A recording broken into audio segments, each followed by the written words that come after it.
Are you worried about what happened to your COLA survey?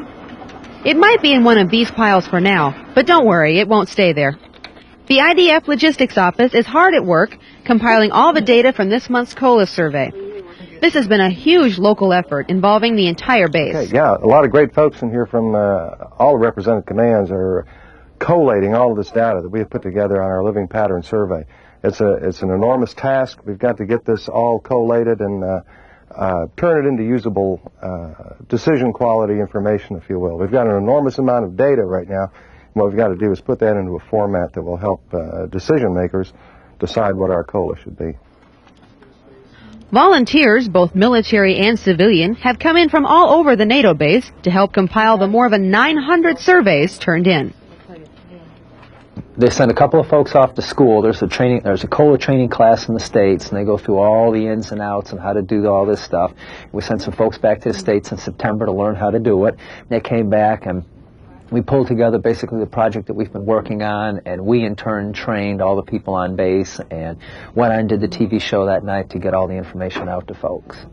Major Lozo says a very big effort was made to make sure that base residents understood the survey and its importance so that surveys would be as complete as possible. One of the things that we tried to do this time around, much more so perhaps than in the past, is to get a very, very high awareness level of the importance of this survey, the types of questions that are being asked, and to explain to people exactly what the questions mean.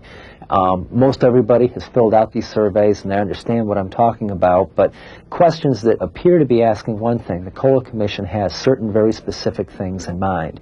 And we made a great effort to try to explain to people exactly what these questions meant, exactly what the COLA Commission was looking for, and we feel as if people fill out the forms with that in mind, that we would do a better job in determining what our living pattern was over here so we can have a more accurate COLA.